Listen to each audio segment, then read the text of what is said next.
Oh, it's the hot show, and I don't know how it's gonna go. It's the hot show, and I can't guess what's gonna happen next.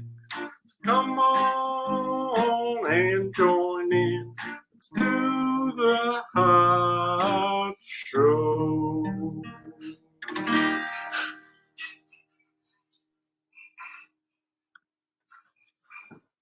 Howdy, and welcome to the Hot Show. I'm Hot the Cat, welcoming you to this exciting Hot Show episode. It's a dad world. We're going to have an exciting panel of dads here with us. Maybe some of our friends already. I see we got Skunky Beaumont hanging out. Not a dad, but like, you know, a friend of the show. Skunky, how you doing today? Doing great. Where are you? I am in Wisconsin, headed north on 26. Great. Cool. Well, I feel like we should probably just start bringing in some dads. What do you think, Skunky? I think it's dad time. It's dad time. Okay, I've muted you all. These are 3 dads, 2 of which I know, and one that I have never met before about 10 minutes ago. All right, let's start at the top here. ppdaddy, how you doing? Oh, I'm doing great. Thanks for having me on the show. So you are a dad. How long have you been a dad? Just about 9 months now. 9 months. Yeah. 9 months on either side of the birth. Yeah. So just as much out as in. Right. Yeah. Like I'm not a seasoned veteran yet. Still pretty fresh, but I feel like I have a handle on it. So yeah, it's coming along. Great. Let's go down to Danny. Danny, we've never really met before this. How you doing? I'm great, thank you. Thanks for having me. Thanks for letting me crash. Yeah. How? So you're a dad also? Correct. How long have you been a dad? 4 years. 4 years. Okay. Getting some walking and talking in there. Some crazy selfhood and stuff a little bit. Lots of it. Yeah. It's intense. It is intense. I'm excited. This worked out so well because John, I believe you might be the longest running dad here. How you doing tonight? I'm doing well. I don't know quite about longest tenured because technically ppdaddy, Pete above me, has been my father on Facebook since I believe 2008. That's true. That's true, son. Great. But yeah, I have a 9.5-ish year old son. So among the group, I suppose the most tenured, but it's a journey. Every phase is different. Right. You were such a well-behaved child, John. I didn't have to take care of you that much, so. You saved me from running into the street a few times. This is true. And we do have our last, as far as I know, last dad joining us tonight. Jamjar, welcome to the show. Hey there, dads. So, Jamjar, also not currently a dad. Am I correct in that? Still correct, yes. Okay. But a pre-dad. Yes, very much. How close, or like, how long have you been a pre-dad? I mean, I guess you could say that your whole life has been a pre-dad. but how long That's have true. you known that you're a pre-dad? About 8.8 months.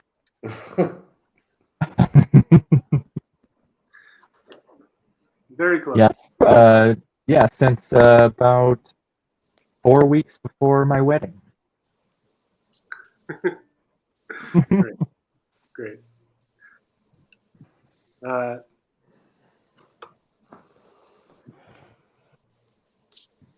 Yeah, that's a great idea. Arguments. Congratulations, Dan. It's good to see you. Hey, thanks. You too, John. Hair looks fantastic. Thanks. You look fantastic in general. All you guys do. Bunch of handsome gentlemen. Um, So like switch my monitor so you're just not seeing the side of my face. I like the main video feed for me is Skunky on the road. yep, Skunky out on the road. Oh, we got some folks in the chat. Hot dads, for sure. Some hot dads here. You should make a Hot dads on calendar. Hot Show. So I wrote a little song for this episode. Maybe I'll play it for you if y'all are interested. And then you can see. I don't know. I'm not a dad, so take this with a grain of salt. But oh, nope, not right there. Gotta put that down. Oh, it's a dad world. With those tiny fingers curled around your thumb, it makes you dumb. And it's a dad world. When that diaper unfurls and they just won't sleep. Oh, what the bleep. And it's a dad world. When you're chasing monsters twirling down the hall, do you want to play ball? And I find it kind of funny, and I find it kind of sad. Those times you wish they'd stop crying when they're teenage, you'll want them back. And I find it hard to tell you, 'cause I find it hard to take. When those kids run you in circles, it's a very, very dad world.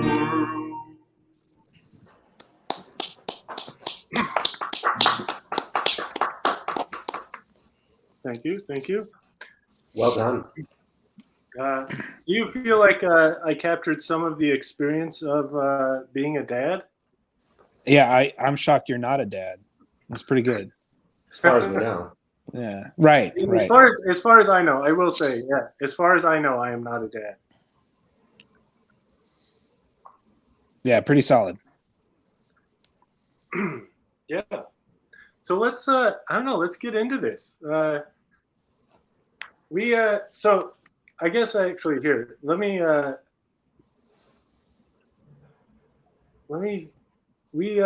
we asked for some advice from some folks. We just asked for some stuff. So here's one of the things of advice that we got from a friend of the show, been on briefly before, a very recent dad. The video is a little weird because we can't have. Oh wow! Hi, Sarah. It's great to see you. Great to see you in the chat. Sarah is from the same group of friends that kind of is the one that connects us all on this stream, except for Danny, but by extension, Danny also, through Chris, friend of the show. Yeah. So the video is kind of messed up a little bit because we can't have any like copyrighted music on here. So I had to edit the sound a little. It might be a little weird, but let's watch this submission from somebody. Some dad advice. My name is Ian. This is Levon. He's sleeping. My advice would be to support your partner.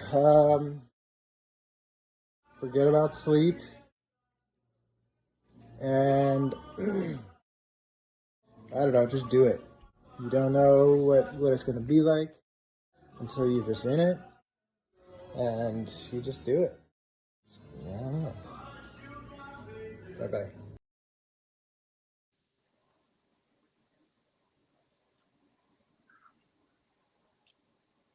Now, does that ring true for those of you who have been dads for a bit now? Yeah, I'd say so. Yeah. I guess I've always felt that each dad situation is completely different. And I only have one child, but I'd imagine it's different from kid to kid as well. But you can read as many self-help books or, parent-to-be books as you want, but it's, the best plans I had all blew up as soon as Jude was born, and then you just kind of had to take it day by day and lose a lot of sleep. So yeah, agreed. Yeah, I agree with John as well. The only piece, when you're about to have a kid, everyone's got something to say.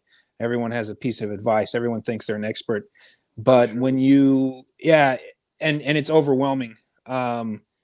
But the only piece of advice that I found to be true about parenting is that it goes by too fast. And so if I ever offer advice to anybody, I offer it with a grain of salt that, hey, this won't matter to you, but this is what I found. But the only truth is that it goes by too fast. So that's where I'm at when it comes to parenting advice. It's unique to the situation. How many kids do you have? Just one. A Hellcat.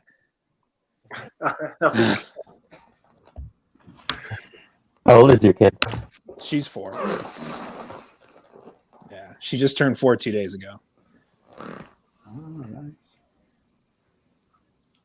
Sarah, I am pairing my scotch with a spicy chicken sandwich from Wendy's.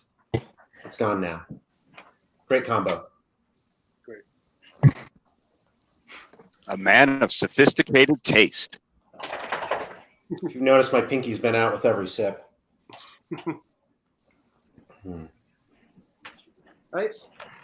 Yeah. You said, go ahead. Oh yeah. I was just going to kind of agree with, yeah, you could read all you want, but at the end of the day, the experience is kind of just how you interpret it. And probably also depends on the kid too, their temperament. And yeah, it's just quite the experience. There's some very tough times, but it's been very rewarding thus far. And it does go by very fast. Yeah. It's crazy to think, just a few months ago, he was so dependent on us, and now he's crawling around now and pulling things off shelves, and Basically a teenager. crawling up and down stairs, falling down things. So yeah. Jamjar, have you been reading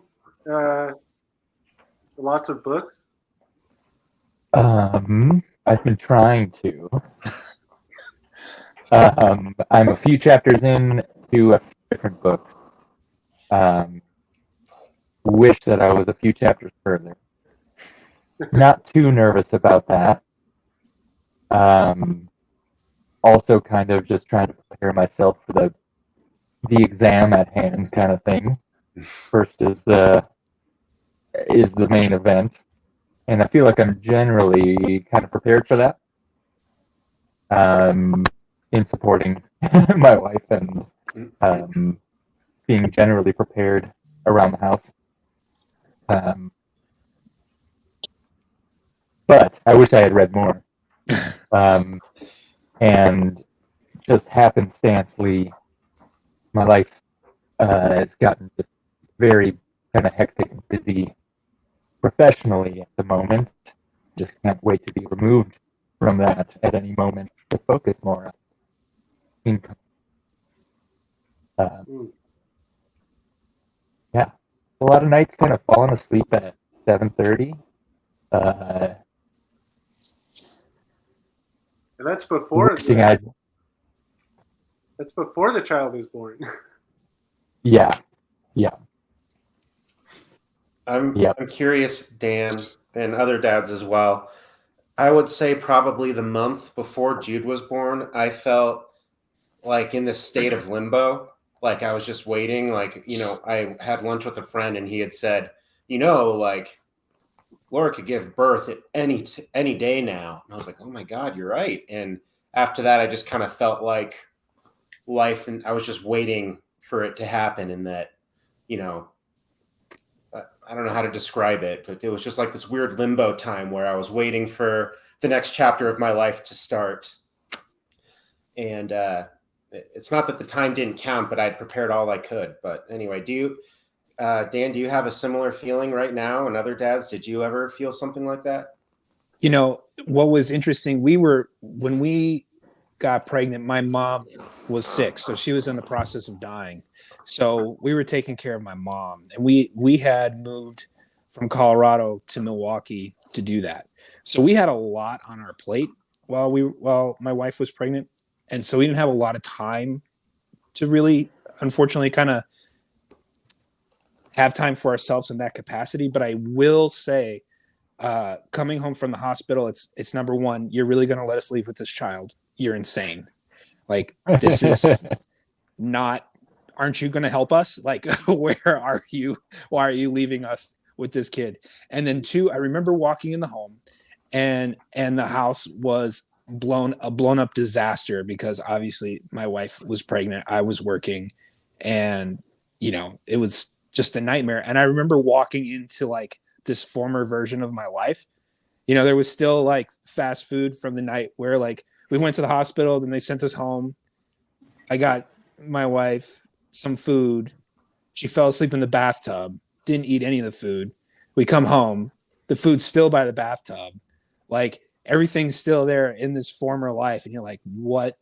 It's such a bizarre, I don't know how to explain it, but it's so weird. You walk in with a kid into this place that used to be you and it's not you anymore. And it's so instant. It's such a weird thing. So I guess mine was on the back end of childbirth. Some pre-parent food sitting in the bathroom. Yeah. And everything, it was like a time capsule. It was like, okay, you left the house. This is how you left the house. This is who you used to be. And by the way, that's not you anymore. So you're like looking at what you used to be. It was pretty bizarre. I have to ask, did you eat that food? No, I was trying to figure out how to get my kid out of the car seat. I don't know. Yeah. It was crazy. Yeah, my experience was I've been getting a second degree, and so I was taking classes. I got this internship. I had been a brewer for like 10 years and had this opportunity to move into a different field, and it was a good opportunity. And so there was this thinking about it, trying to think if it was the right time to make, having a stable job, jumping into an internship, and possibly not having a job after 3 months. And I knew the kid was going to be due, a month after my internship was up. So if I didn't get the job, I was looking at possibly not having a job going into having a kid. So yeah, it was definitely weird. School, all those stressors, and like looking back on it, I regret kind of being in that situation just because I feel like I wasn't sometimes able to be present in, the pregnancy as much as I would have liked to. Still tried as hard as I could to be present, but it was just a lot going on personally at the time. So, but I did get the job, and then we had the kid, so There you go. that was kind of a relief. But yeah, even before having a kid, just being supportive, and trying to understand what your partner's going through is a whole different ball game too, because it's so hard to relate to it. Absolutely. I can imagine that you really want to try as much as you can, though. Like, just to relate to, like, Yeah. as much as you can to it. Or have an answer as soon as you hope possible for all sorts of different circumstances, or hope to, but it's possible. Yeah, I get a real sense hearing all of you, like, just how much that like getting pregnant and like also having a child, like life is already going pretty intensely, and nothing about having a kid or any part of it like slows down the process of life going full speed already. I think Yeah. it fast forwards it. Right.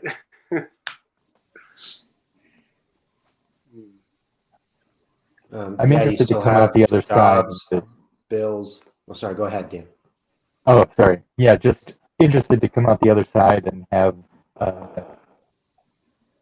a different perspective. Post dad. So, Yes, I'm sure all sorts of things like Stab, the worrying. hottest new indie rock genre. Yeah.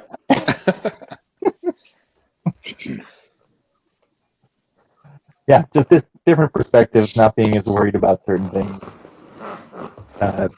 Maybe worried about different things. There's always things to worry about, I suppose. But I like the day-to-day analogy. That's simply what you have to do. Feels like it already.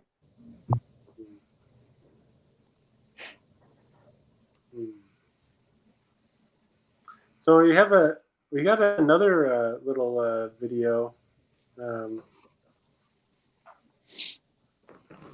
Let's see. Well, where did that one go? Okay. Well, while I load up the one that I was thinking of,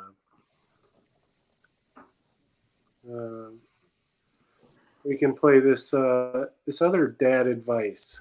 Fatherhood to me is a lot like a double-edged sword. So I'm going to play devil's advocate a little bit here and say that yes, we want to support our kids. We want to nurture them and guide them and give them everything that we possibly can so that they can be whatever little humans they'd like to be. But I think a common pitfall that a lot of fathers, both young and old, do fall into is that we forget about ourselves. We're so focused on being a rock, kind of being the grounding energy within that relationship that we don't invest in ourselves and we don't pursue our hobbies or our passions. And while it's very important, yes, for kids to look up to you as someone that takes care of them, I think it's also equally important that they look up to you as an individual, someone who's very well defined, someone who's complex, someone that they can relate to, someone that challenges them. So don't forget about yourself, okay? Oh yeah, I forgot about myself a long time ago. That shit's over. I used to fish all the time, man. I had a great life. My wife had a life too, man.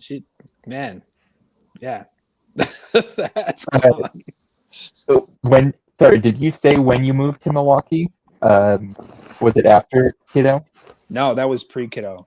It was like 3 months before we had a kid.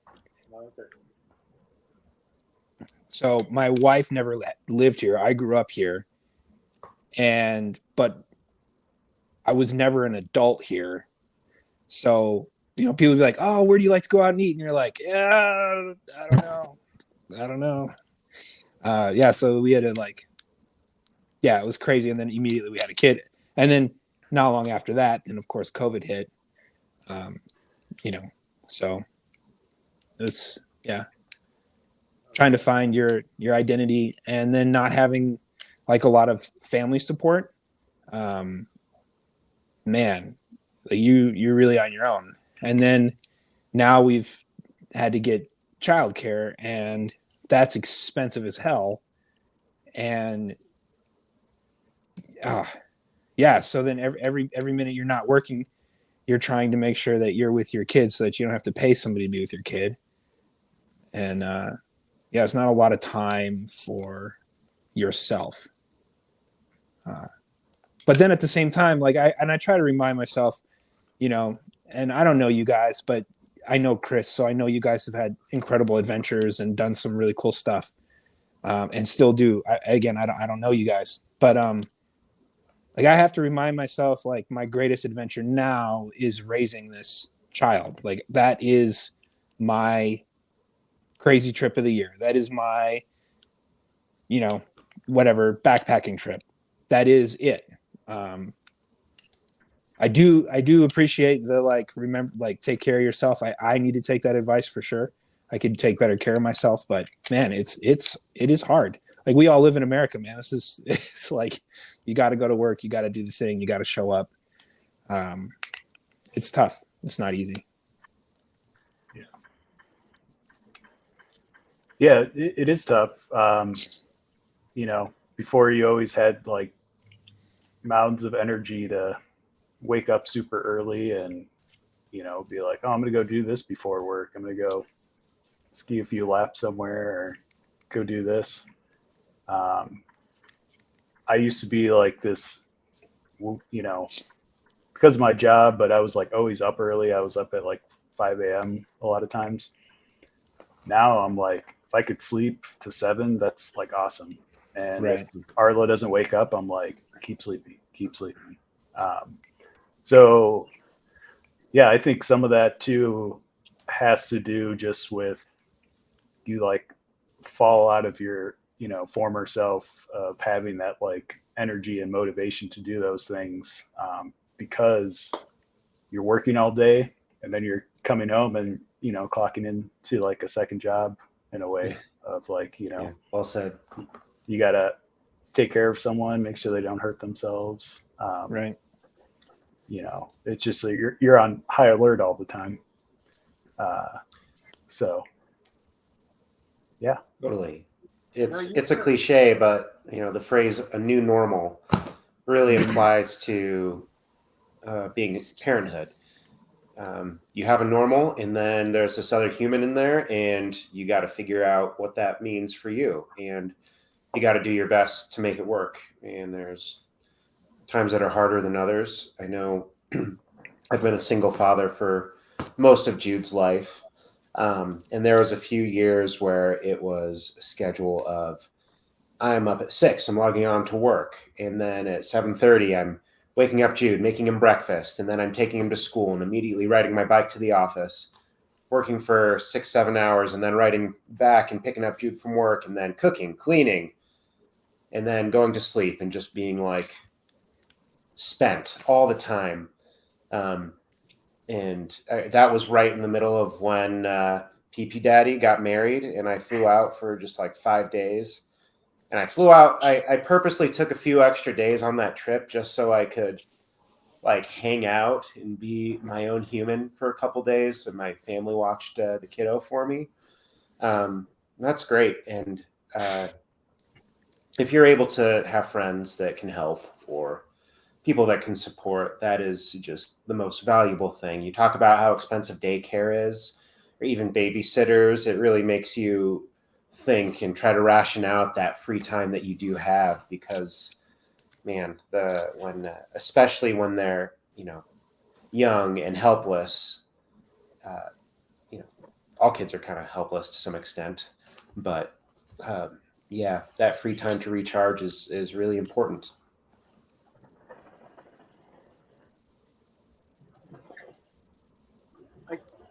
I'm thinking of like how. I mean, I know, like we already kind of talked about how like it is so much disrupting to any plans that you have. But like, do you feel like that the habits that you sort of had to take care of yourself, like, were you able to carry any of those through? I'll start. Just I will say no, but in the best way, in that my habits improved. You know, I think one of you on this call was my roommate, but you know, you guys know me well. I was not a clean person. Did not just, you know, I was just a very disorganized person in school, in my room. Like I would just go days without showering. But after Jude was born, like it really kind of kicked my ass, and now I'm just like wiping shit down and vacuuming all the time. So those are good habits that I have. You know, that I like. What I'm trying to say is I like the habits and the person that I've become as a father. But oftentimes, Do you have that's many not, rugs you know, and carpet at your house? Well, sorry, Dan, go ahead. You have lots of things to vacuum at your house? Yeah, there's a lot of carpet. It's like almost all carpet. So I could see that as being, I mean, close the blinds and just dance. Well, I have too much hardwood, so can't dance as much with a broom. Oh, you can. You sure. we should introduce our You houses. never have see too if much they can hardwood. swap. That's how we got in this situation, Chris. But you know, you can still vacuum hardwood. There's a setting for that, just in case. That is true. Yeah. Don't I know it?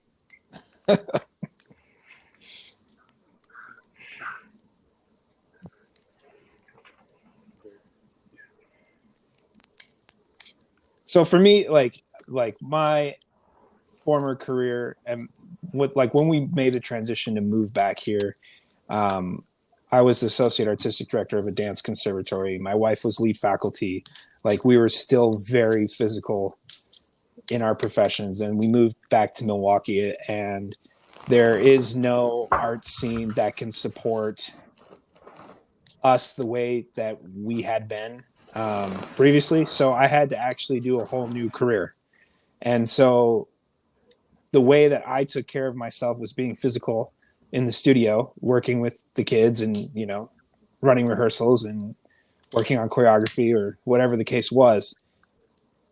And then I didn't have that anymore. Not only did I not have it anymore, but then almost immediately we were pregnant. So now I'm like into a new career, not having that outlet or that way that I took care of myself, which was my career.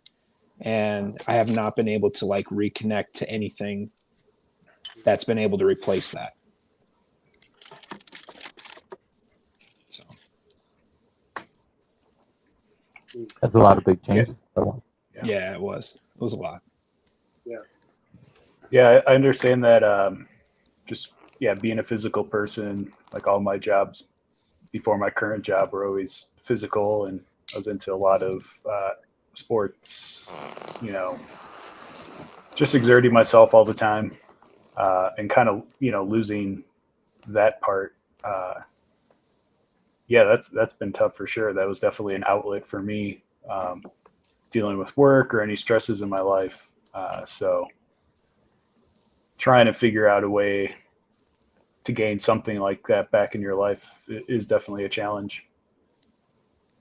Yeah. And you don't want it to take away, like at the end of the day, because not all the days are easy, and the bad days are the worst days, you know, it feels.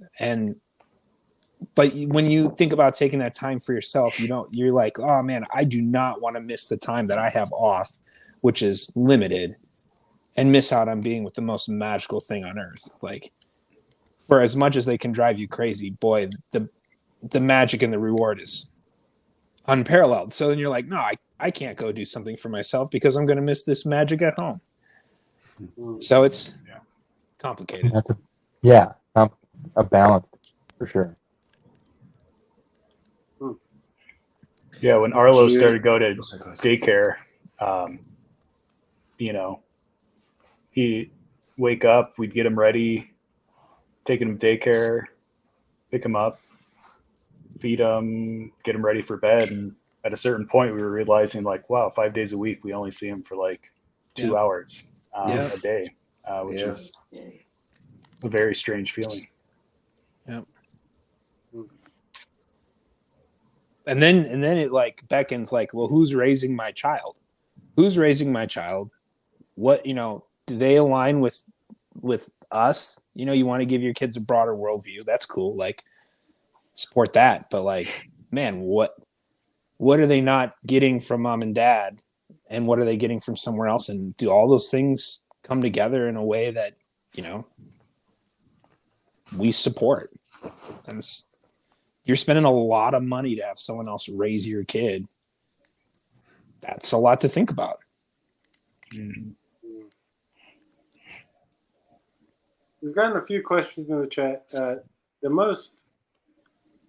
want to bring this one up though, because it is also a question on my mind. This is a marble run. Yeah. Sorry. We just got done playing not that long ago. I'm sorry. Great. That's to answer that question. Yeah. Wonderful. I didn't see. I couldn't tell what it was, but as soon as you pulled it up, I knew. Sorry, I didn't mean to be distracting. I don't know if we can hold things or not. It's my first time on the show. You can Fidget marble then. Yeah, basically.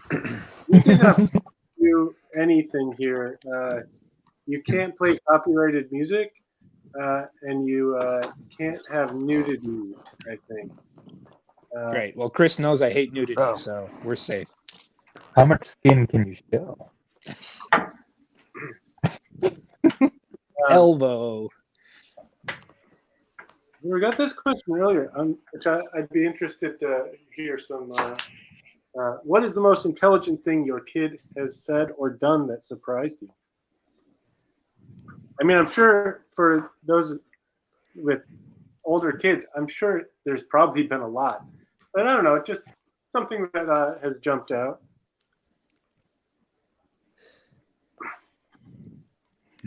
I can go because I remember something. It was over the pandemic.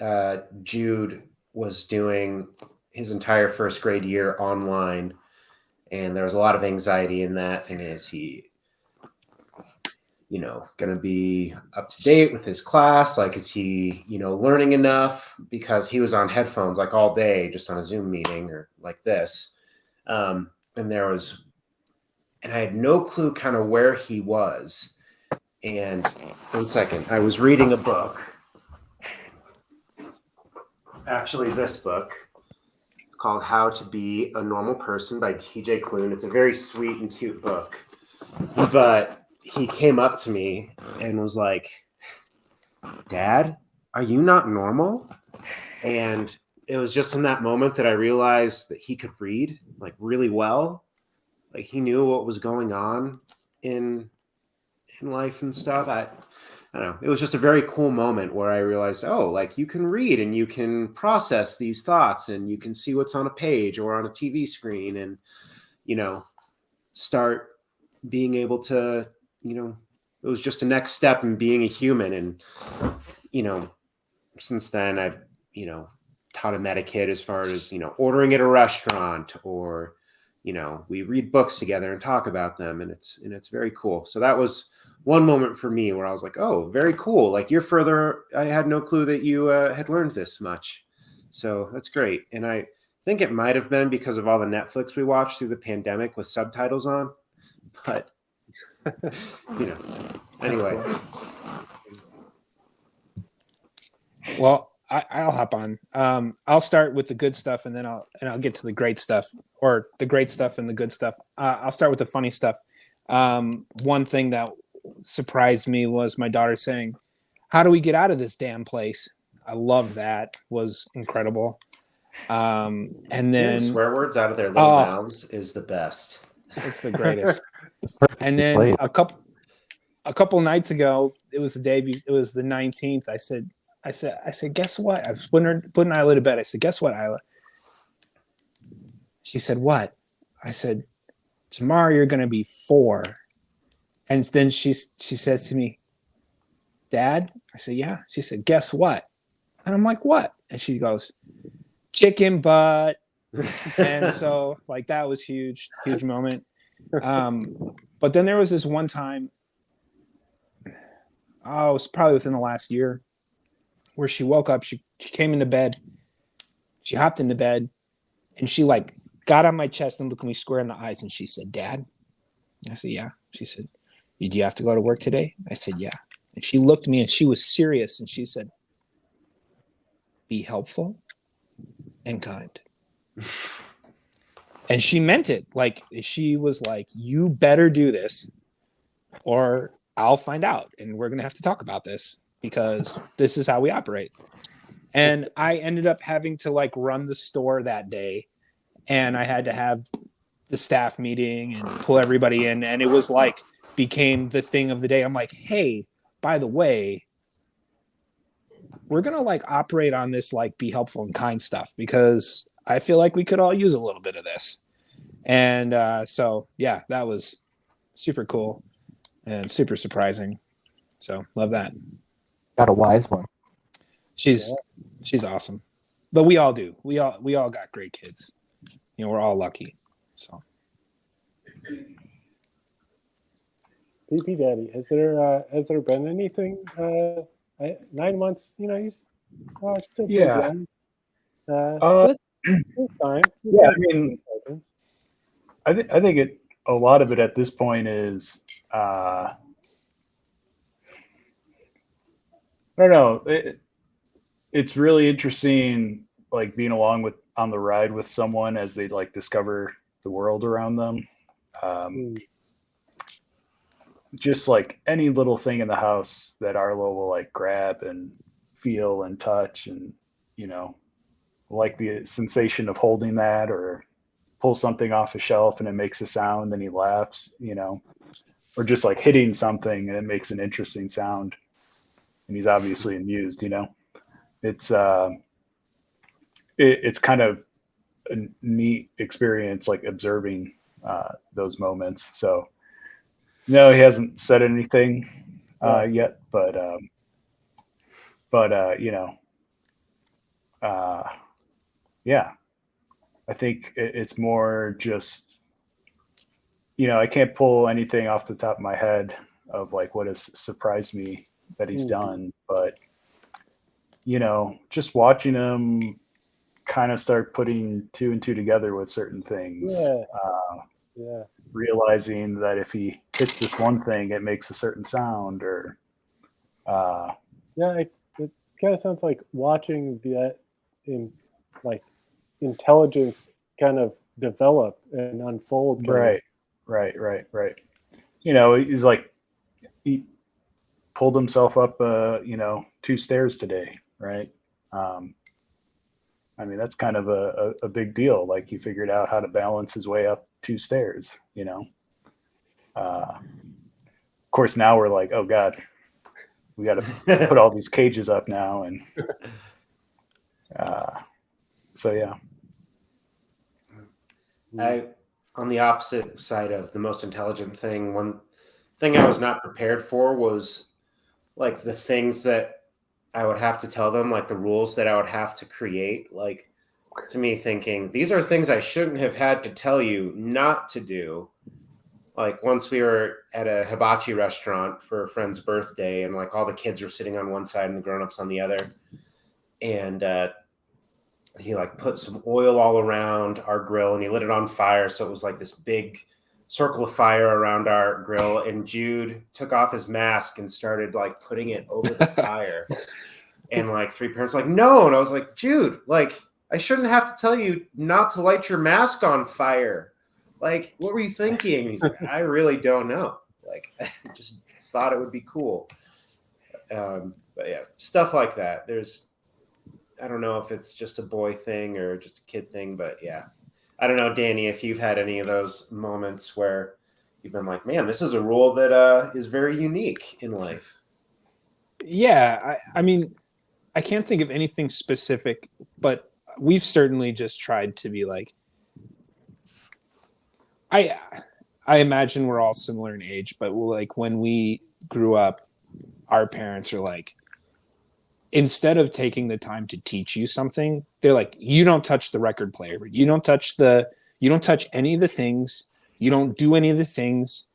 You're a kid, like you don't, and we very much been like, okay, so you want to touch a knife? Well, let's talk about that. Like, this is the sharp part. This is the, you pick up the knife, you do this. When you're done doing this, you put the knife down.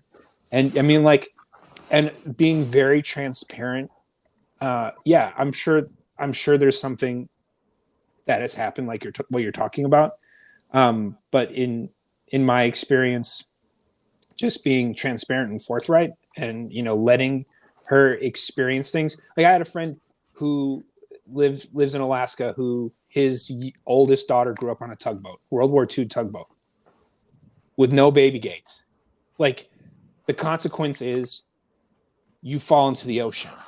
Like that's your consequence. And I told my buddy, I'm like, well, aren't you like concerned? He's like, no, I'm here. She's here. She falls into the ocean. I'll go save her. And guess what she won't do again? I'm like, what? He's like, she's not going to fall in the ocean again because she learned, like if she touches the wood burning stove that heats the cabin and she burns her hand, she burns her hand. And that's real. That is a real cause and effect situation. And she'll know, don't do that again. So, I mean, I feel like we try to operate or parent from that perspective. I've made up this thing called dragon skin now where it's like, hey, you fell down. And it's like, don't you have dragon skin? You're like, oh yeah, that's right. I'm tough. I forgot. Or whatever, like, I don't know. But yeah, there are definitely things like you were saying, but I can't think of any right now as an example. Sorry. I like that of actually giving explanations, talking to them, like explaining why they should, or if they have a question, answering. Right. Instead of just, I said so. Yeah. Yeah, that doesn't help anybody. Like that the I said so and it's my house and it does not work. It just does not. It does not work for us. Again, and I understand it.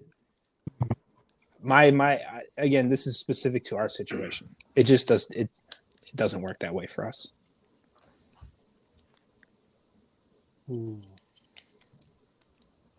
Great. Jamjar, is there anything that you're hoping your child will intelligently do or say?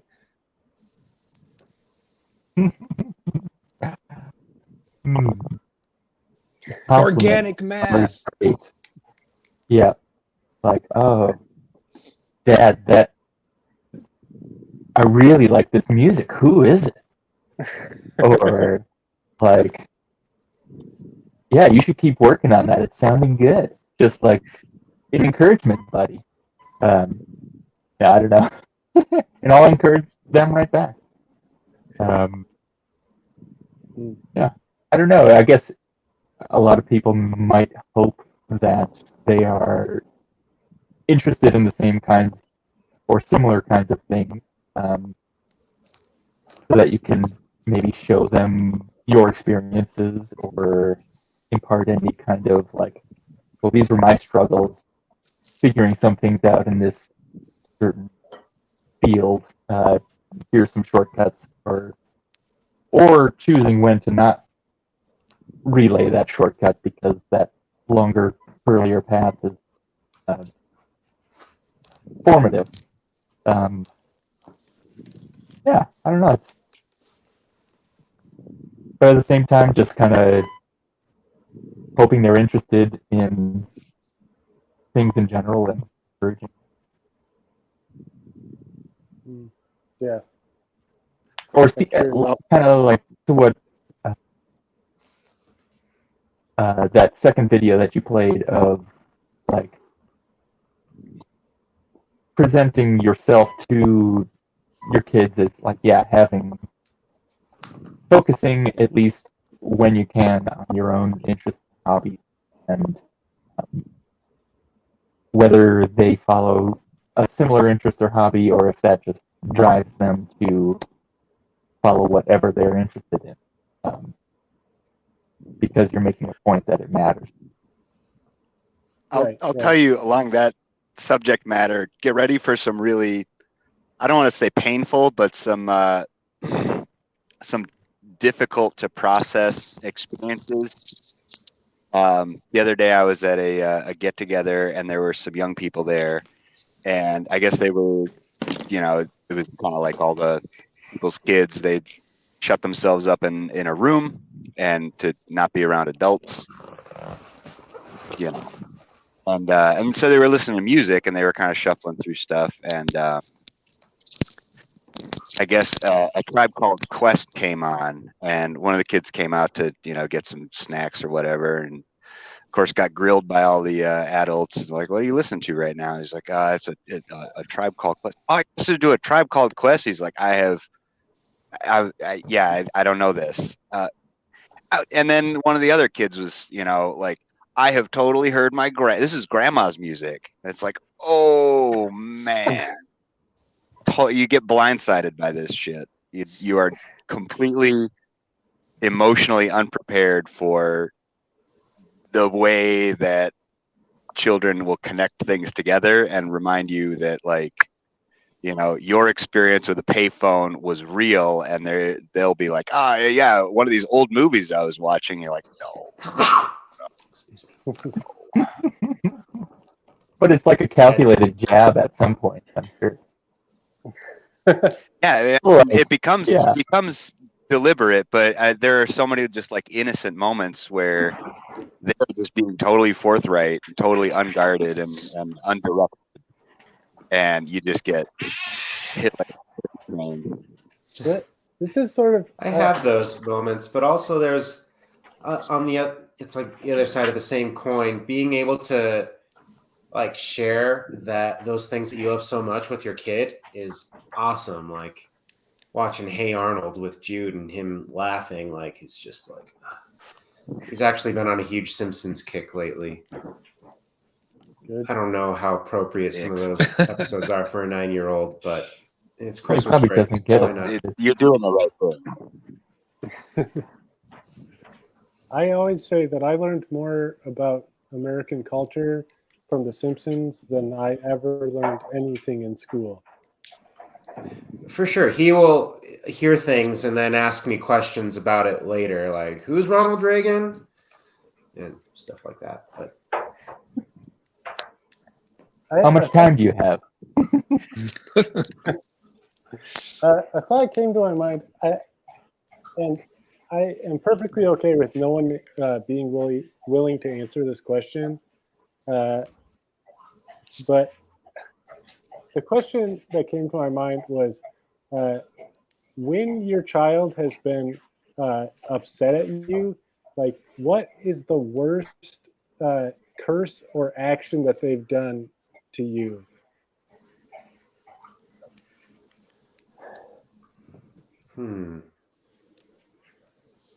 I mean, in some ways, I'm sure this is not the part of parenting that you want to remember the most, but it's also like, I mean, your children, you're constantly like, have to be like shifting their expectations of what the world is like. And sometimes they are upset about that, I gather. Mm-hmm. Yeah. They aren't words, man. They aren't words. They're emotions and feelings, and like 200%. I mean, you go into being a parent, you think you're the kindest, most peace-loving person on earth, but a kid can make you ugly faster than you ever in your wildest dreams ever could have ever imagined. And it's just because of, underwear or right leg, left leg. I mean, and they will tap into your ugliest self so fast. It's humbling and it's disappointing and it's heartbreaking. it's something else, but it's not, in my experience, it hasn't been like, yeah, fuck you, dad. Like, it's not that. It's just like, I can't even explain it. It's not even necessary. It sounds like not even necessarily something that they're doing, but what they're bringing out from you that hurts the most, kind of. Yeah, because you have to deal with that. Like, because their situation can be there and gone faster than, like, it feels like a lifetime for the adult, but it can be for them. They'll be there, they'll be out of it, and they'll move on. But then you have to like process what happened, and then like how to evolve and how to adapt. And yeah, that's intense. Yeah. I kind of remember just like those first few weeks, month. Hi, Sarah. Of like, good night, Sarah. Love you. Night. Of just figuring out how to be a dad. Just having this thing that could not express any notion of what they needed or wanted, and like you were trying to figure that out, and you thought you knew what they wanted, and they still hated it, and just that frustration with yourself, being frustrated with them, but you're also like, why am I frustrated with them? Like, they can't explain what they want, and I don't know what they want yet.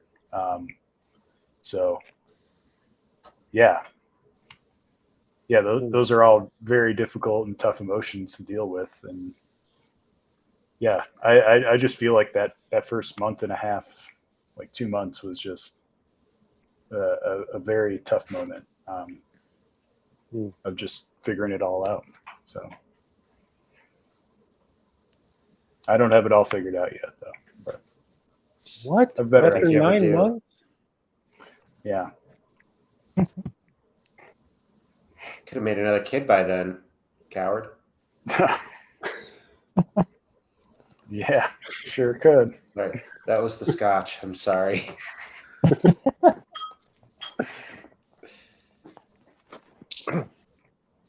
John has. And them just. Go ahead. Go ahead. I was just gonna say, even them figuring out how to push your buttons, kind of like Danny was saying, is like its own form of intelligence. Absolutely. Something that they're like playing with. Yeah.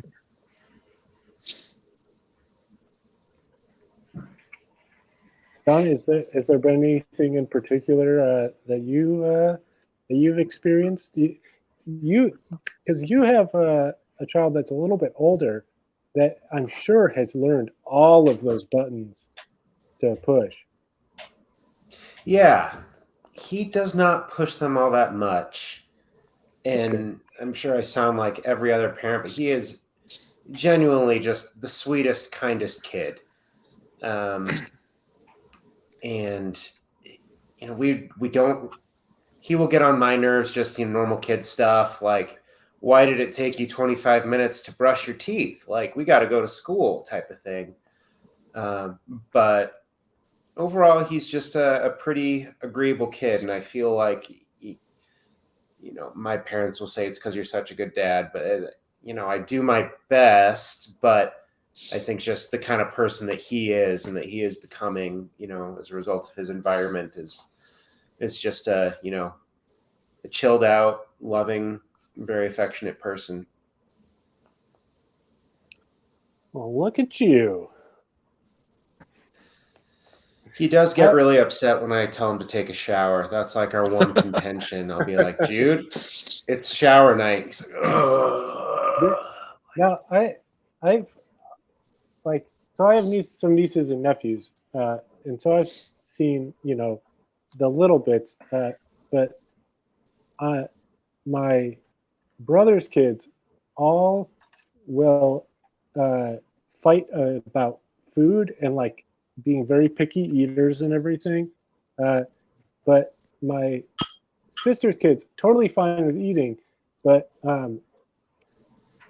will fight about which clothes to wear. Like, so is showers the like big thing that you've experienced, John? Yeah, it's contentious. I don't know why he hates it so much, but that's what I it heard his is. dad didn't like it. You're not wrong. That's what I heard.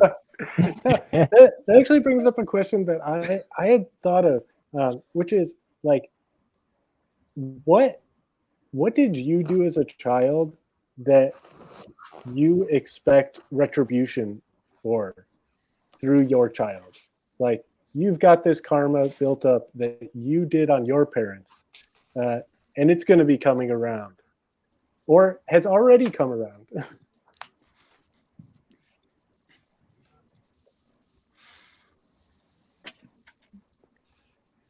I don't know. I don't. She needs to, have her own experience. I hope she doesn't get any of my shit, and I hope she doesn't. Yeah, I hope it's I all guess- hers.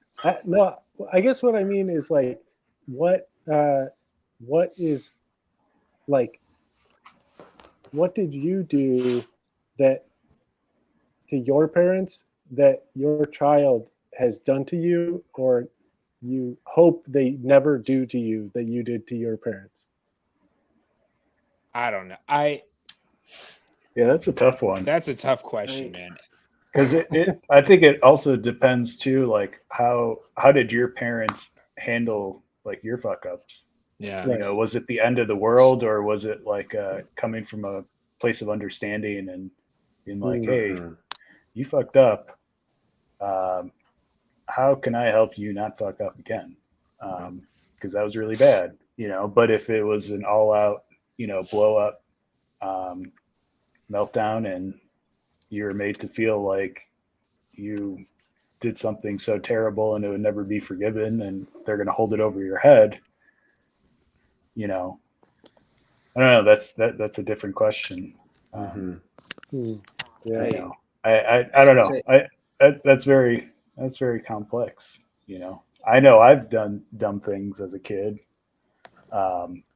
Dumb things as a 33-year-old. That's true.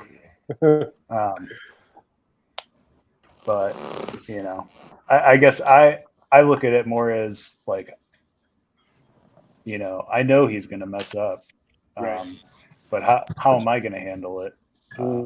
Yeah. Well said, Pete. Oh, that's interesting.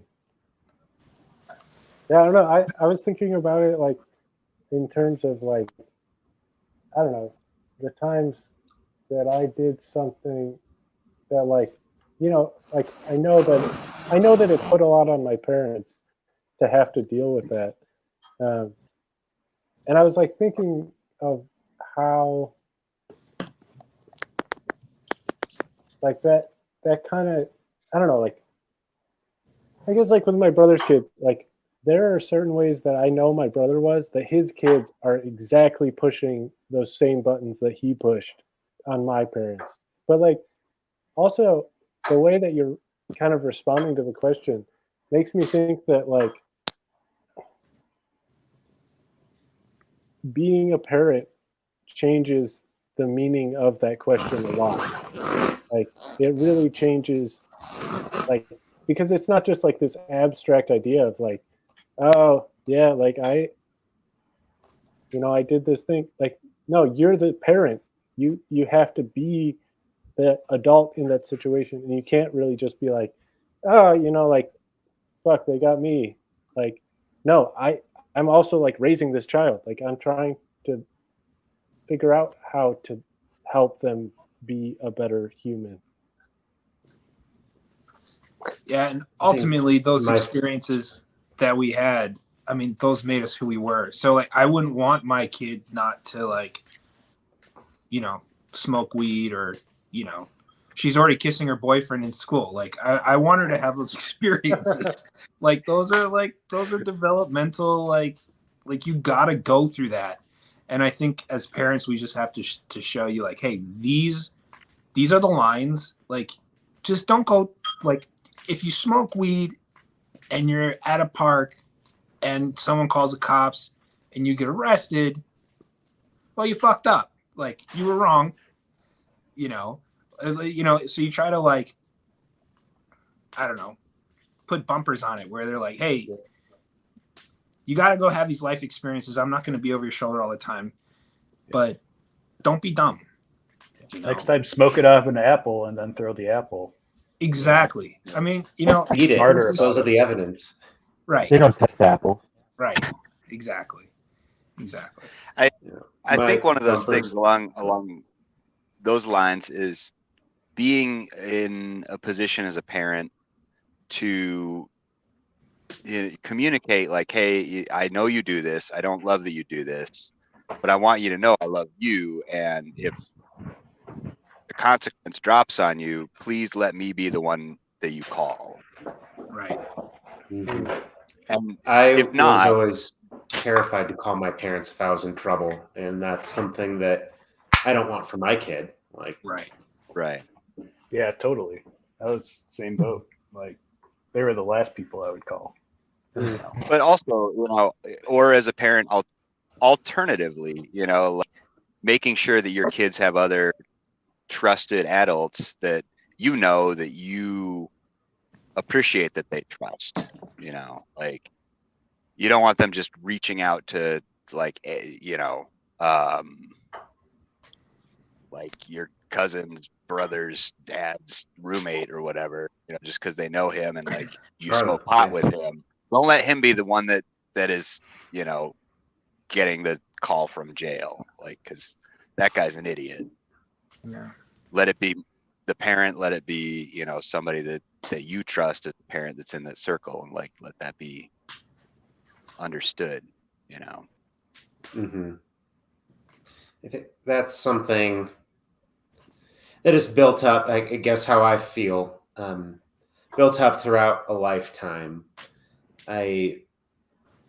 It's just Jude and me right now, and so we have each other, and if he needs help or didn't do something at school, I really do my best to just take all that stuff in stride and help him along with it and talk about it, and not just shrug it off, but really try to have a conversation about, like you said, the consequences of these things. And I want him to be used to me not blowing up or blowing a gasket, as they say. I guess my bumper sticker philosophy has been I want to raise Jude to be somebody that I would like to have a beer with one day.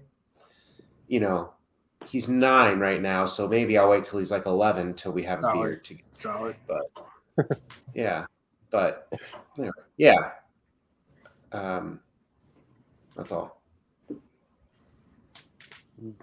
I was maybe around the time that I was Jude's age, maybe a little later, there was a couple times, like pre-weed smoking, there was a couple times, maybe a couple like I hate you door slams, that my mom just really took in stride and would flip it around and be like, well, I love you. And like she just wouldn't blow up, and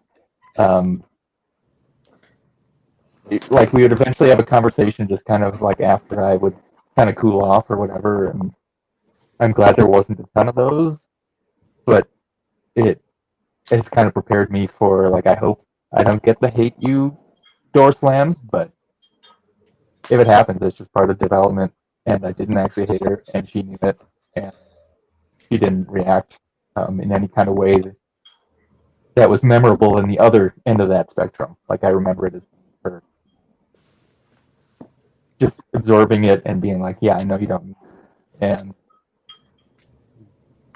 just trying to deal with it in a way of like, everybody needs time to cool off a little bit. Everybody gets a little upset.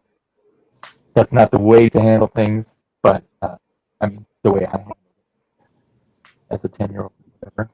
But yeah, Well said. I just kind of kept that in mind. taking it in stride and Yeah. making sure to not Yeah, I think it's important to guide children into having the capacity and the emotional intelligence to recover from these boil over. Because I mean, no matter how cool-headed you are, you can't instill a level of perfection in anybody. We're human. You can't try to teach kids to not react poorly to stressors, no matter what they may be. But you can nourish and guide them into growing into people who have enough emotional intelligence to come back on the rebound after they've cooled off and have that recovery and that discussion and say, look, I am very upset and I would like to engage and talk about it versus just, disappearing, moping, pretending like it didn't happen and trying to go from there. Because I think it's very easy when someone we love and care about blows up to just meet them when they've calmed down and try to pretend that nothing happened and just leave it in the past. But I think it's much more important to process that and hash out, where's this coming from? And I don't like that you blew up. I don't like that you slammed doors. I don't appreciate that, but I do love you and I care about you and I want you to trust me enough that we can talk about where this is coming from, what's got you feeling upset. exactly. Honorary dad. Wow. I'm referencing Max here specifically, so. Yeah, I know. I know. Chris was the first one to meet our daughter. I was. Yeah, the first one to the hospital. I also introduced ppdaddy and his wife to each other, in a sense. I orchestrated them meeting and getting to know each other. That's true. Workplace romance. So, That's in a way, Arlo is my doing. I'm responsible. He's fully yours. Yeah. The check's in the mail. I don't think any of you guys have met Jude. Have you? I've met Jude. Yeah, I think I feel Jude like did. That's Jude right. when He was very little. You and Erica came through and stayed with us. Mm-hmm. Yeah, then We I lived met him. I met him that one time I was in Denver, maybe like 6 years ago, or Is that when we went to a ball game? no? I think this was we met at like a brewery or something. I think Oh yeah, that was that's the right. I same. remember. Yeah, when Mendelssohn played Oh in yeah, Denver, yeah. I So think Dan, Yeah. you met him come too, out. or jamjar, excuse me. That was Lowdown Brewery. That's right. Well, we're getting some questions in the chat. This one seems the most relevant to this conversation because I don't think I know the answer to this question. I don't think I've ever seen Skunky around children very much. I can answer this. So Chris and I met working at Home Depot, and then Chris retired professionally and was professionally retired for about a year or almost a year. And he was the sole caregiver to Isla. Oh, that's Skunky. I'm sorry. Skunky is Chris. And my real name is Skunky, so it's kind of funny that I'm Danny on this. So, but anyway, he's amazing around kids. And yeah, I wish we could retire him professionally and afford to pay him to always be with Isla because he is tremendous with kids. Specifically our daughter, I can speak to that. But our upstairs neighbor, she has 2 teenage children, and he is fantastic with them as well. What I like the most about Chris, and I think this is, I mean, obviously in my experience it's Chris, but for all of us it's going to be somebody else. our experiences are only our experiences. What I know and my wife knows is only what we know. And when she gets to spend time with somebody like Chris, like they go to the basement and they play drums, and she plays the organ, and he records music with her, and the way he is with her at the playground, like, I am not a playground dad. Get me the hell off this playground. Like, I am not into the playground. It's not for me. But Chris is a playground guy. And so, like, there are things that other adults, and in obviously this case, Skunky, bring to my child's experience that I can't give her. And I really appreciate that. Big time.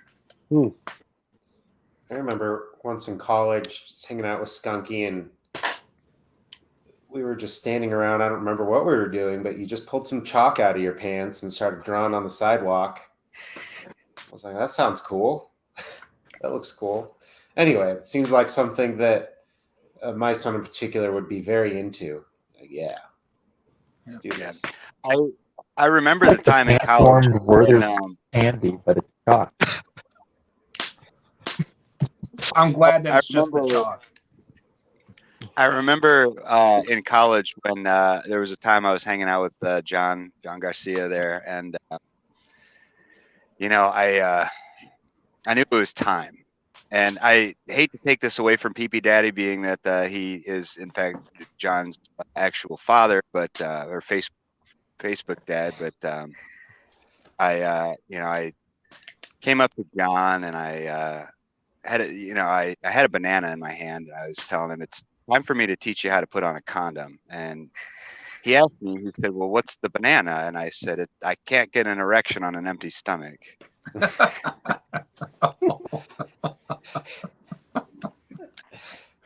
Remember like it was yesterday. I feel like this is a good time for another question that we got in the chat here. What are your best dad jokes that you got? Oh, Lord. I feel like this goes to everyone, not necessarily just the dads. Honorary dads as well. Do you have like Did you 5 know minutes? It's kind of long. I'm gonna say, I bet Did you Chris know- has all of that. Did you know that humans eat more bananas than monkeys? I can't even remember the last time I ate a monkey.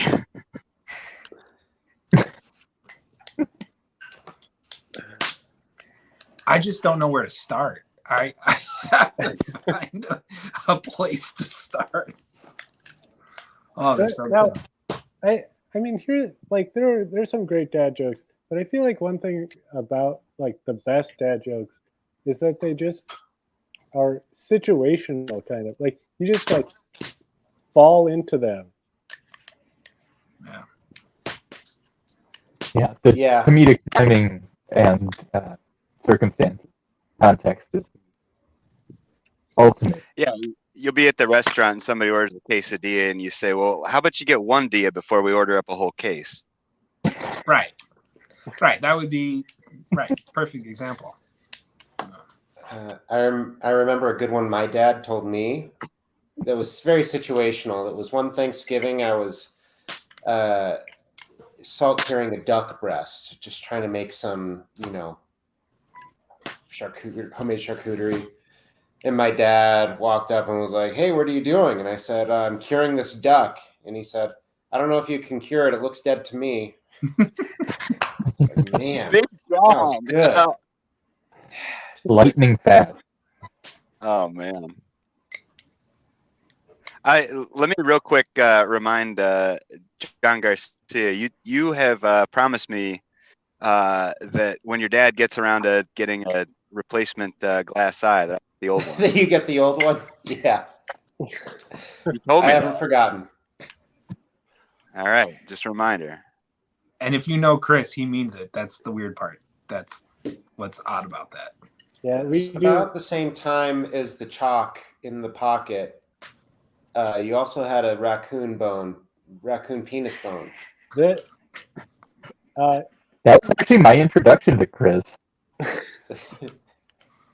think And that's why Chris Came is up in to the me at pod. came up to me at a party and we're like, Do you know what this is? Do you want to guess what this is? He's been Good trying to make times. babies with it ever since. This has been a topic that is not new to the hot show. This has been talked about The before. raccoon penis bones have been talked about before. On the hot show, yes, it has come up. It has come up. I've never forgotten the scientific name for it. Bacula. Hmm. Both.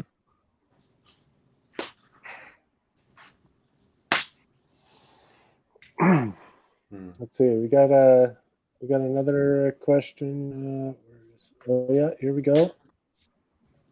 Why are kids always so sticky? Lazy parents all day. Lazy parents. Wipe your kid's nose. Blow their noses. Get it out. Pulls them down. Fucking lazy parents. Blowing kids is important.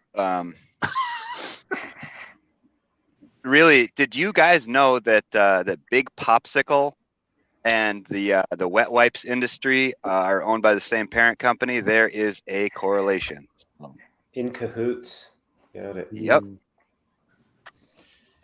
When Jude was his stickiest, probably around ages 3, 4, and 5, I would have to throw him in the shower every night. We didn't have a bathtub just to shower at this time, so I turn it on just to just stand in here for like 5 minutes, get rinsed off, whatever, because it was so bad. And there was one time I was watching something and I realized, oh, Jude's been in there for like 15, 20 minutes. And Oh, too soon. I walked into the shower and he was face down with the water just running in him and he wasn't moving. And I thought, this is it. He's drowned. He's dead.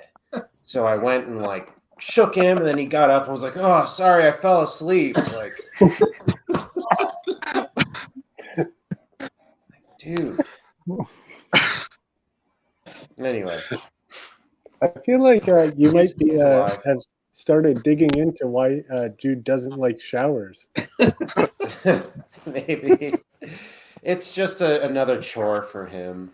I don't know. So I will say that we are coming up on an hour and a half of being on the stream. I generally like to end the show, hour and a half. I'm happy to keep going if y'all want to, but I also would like to extend. I know you're also all mostly dads, so you're probably also tired. Yeah, so I don't know. I just kind of want to get that out there, get the idea. Yeah. How are y'all feeling? I have tomorrow off, so I'm good. I'm on vacation. I'm on a chair, so. And I'm on meth, so I can only hang out had a a little little bit more. of- I would love to. I'm having a nice time. Oh yeah, well maybe let's keep going for a little while. I do I don't know. We've done some very long episodes of the Hot Show. We've been trying to bring it down, but now that we're trying to bring it down a little bit, we got into this really nice conversation.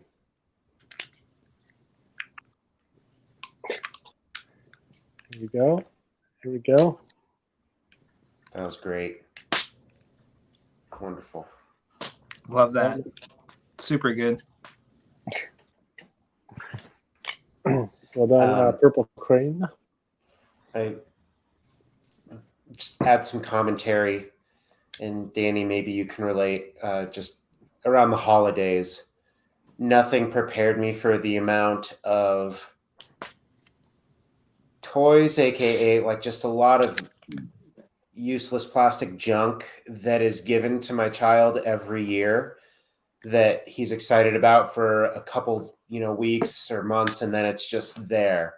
Yeah. And that's something that it hasn't been a point of contention, but we'll go somewhere or my parents will watch Jude, and then he's coming home with a new truck, and and all this stuff. I'm like, can you just keep this at your place? They're like, no, we got it for him. And so, yeah, that's a boundary that I've had to set as Jude gets older. Like, hey, if you want to get him something, like maybe get him a gift card or like an experience somewhere, take him to the movies and like get him a big tub of popcorn. He'll appreciate that more than, this. Danny is with a 4-year-old. Are you in the midst of that? 100%. We've had a really hard time. So my sister has a kid that's 6 months younger, so similar age, different parenting philosophy, you could say. And we have like bedtime is this time. And if we go to an event, like a family dinner or something, we have to leave by this time. And it's very uncomfortable for people. They're like, oh no. And it's like, hey, like we have a schedule. We try to run a tight ship because like consistency is important for kids, and so that's been a challenge for us. And then to your point, they're like, hey, what do you want? What does Isla want? And then people at work, they're like, what'd you buy your daughter for Christmas? What'd you buy her for her birthday? Nothing. Why?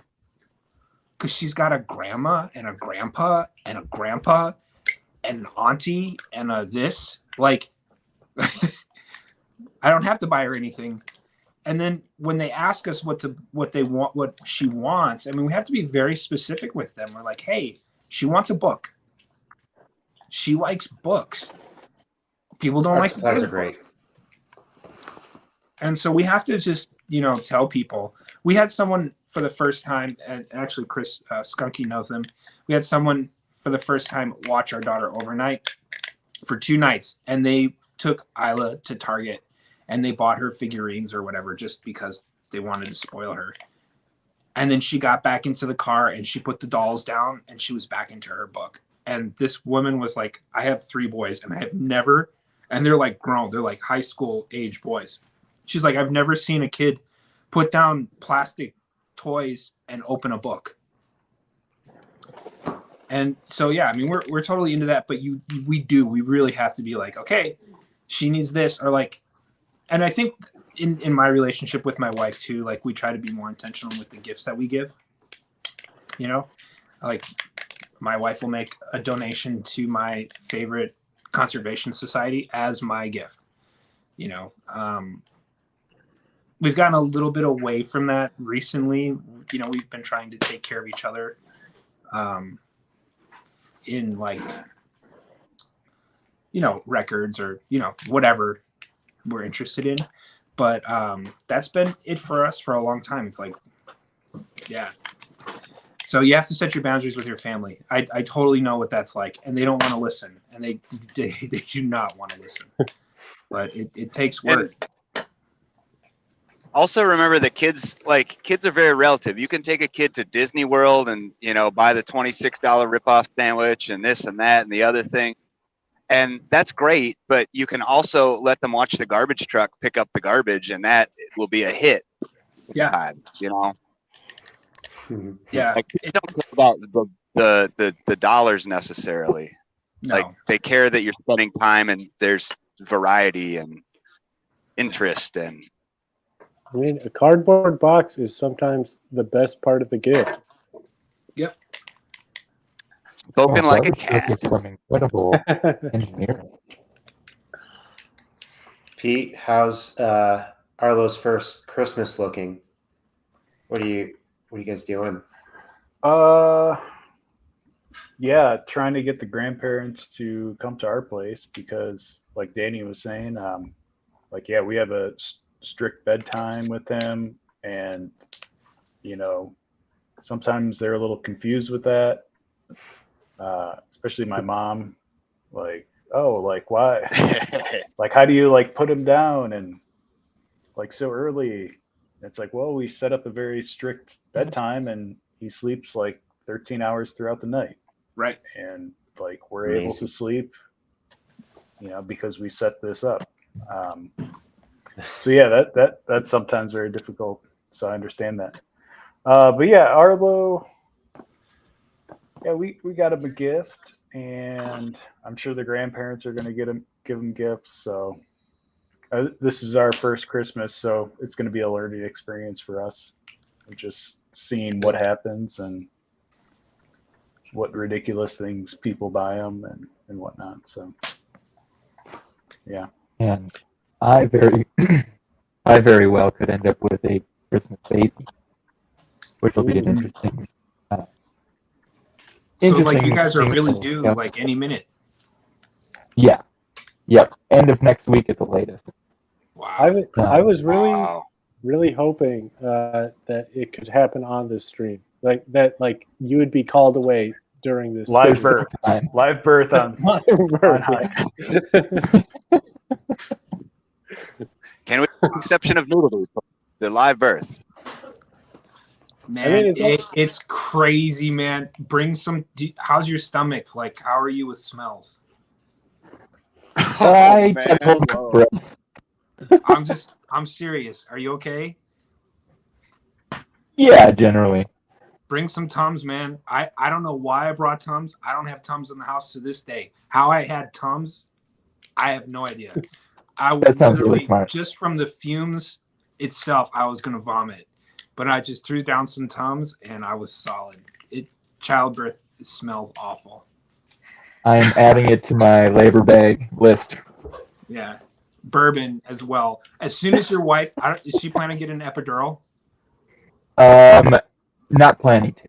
Not planning to. If she does, the time after that until childbirth is the best time of your life because she's high as fuck. And you guys are having the best time ever. It is amazing. I want an epidural. I'm just saying. I don't know. I had bourbon in the delivery room and she was on an epidural. It was the best date of our lives. It was incredible. No bad memories. Super great. The doctor was turned. It was awesome. And then it was over. Forever. Didn't send you with any for the road. Oh, no. So I'm sure you already know this. Fucking bring your own food because they don't feed dads. I just heard. Yep. Oh my God. Yeah. And then you're like, okay, I'm gonna go downstairs and I'm gonna get something. And especially it's right around Christmas. Guess what? Everything's closed. Tough luck, Dad. And Yeah. you're like, hey, nurse. And they're like, sorry, bud. And then your wife has to eat, like she has to eat, but she's gonna be so sweet and try to convince you. But she just gave birth to a child. Fucking, you're not gonna take her food. No. Oh my God. Figure that out. Good luck. I mean, try and bring some stuff. It's rough. now, Jamjar, I know you did say that you probably have to get going fairly soon. So I want to know if you have any questions for this panel of dads, as and then also I think that was some great dad advice right there. Like, if the panel of dads has any advice for you. Well, yeah, I started with if you have any questions. I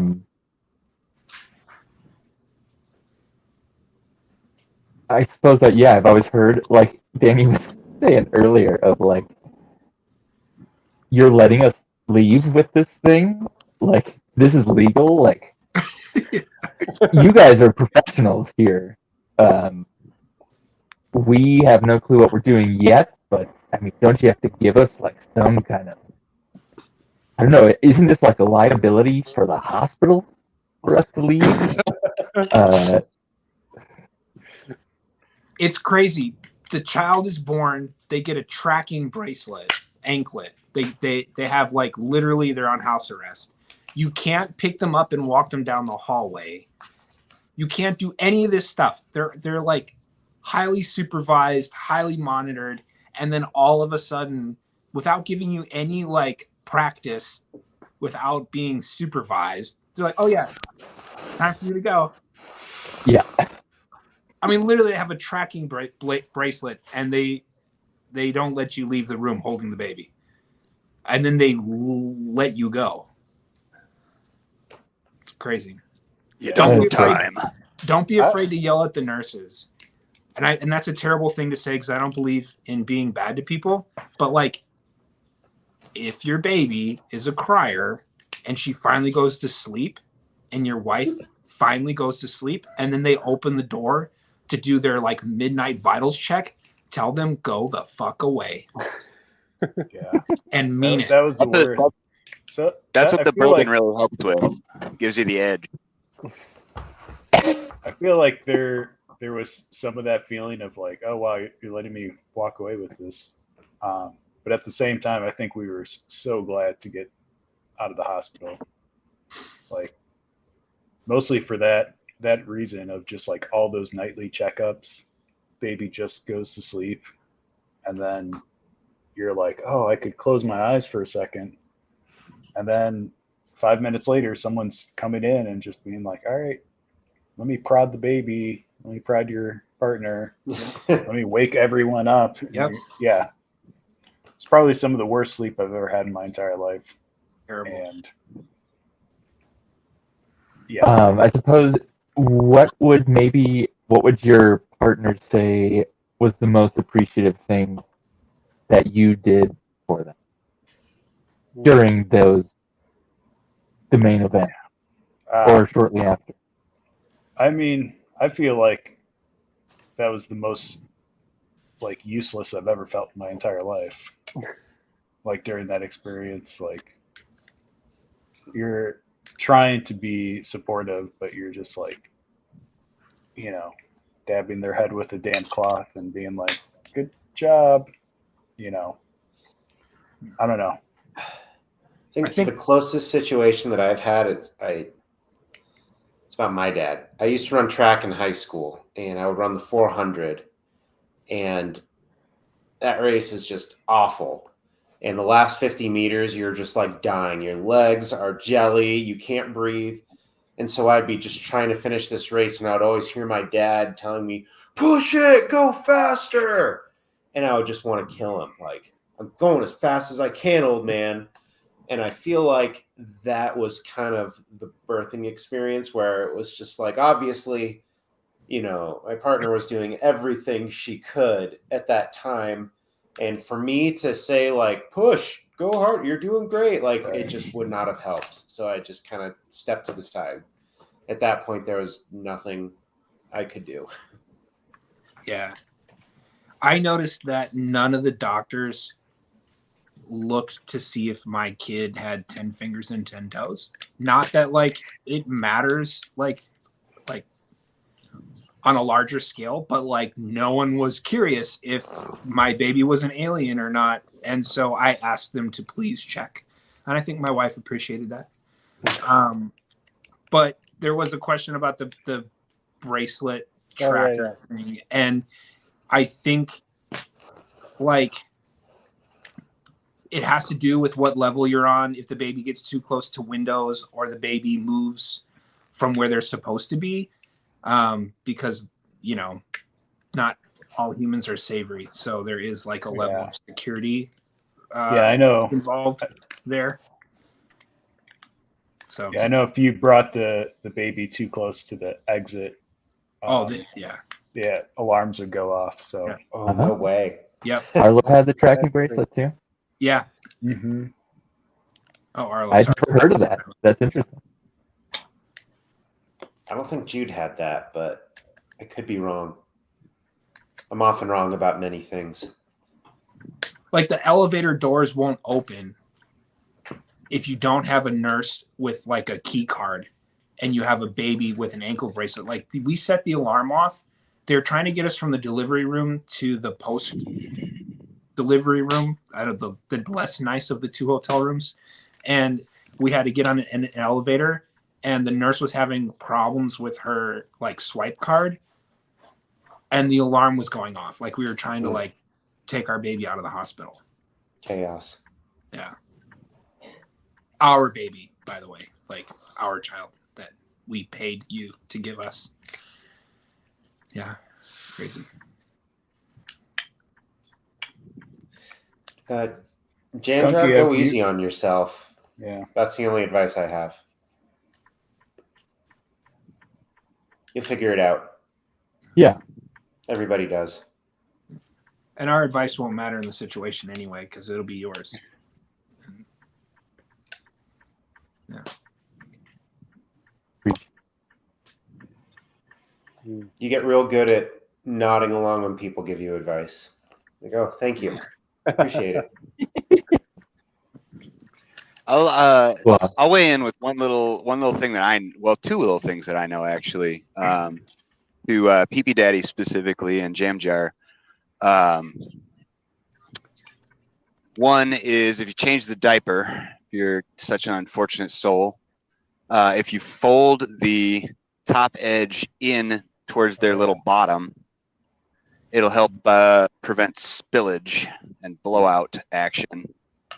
Oh yeah.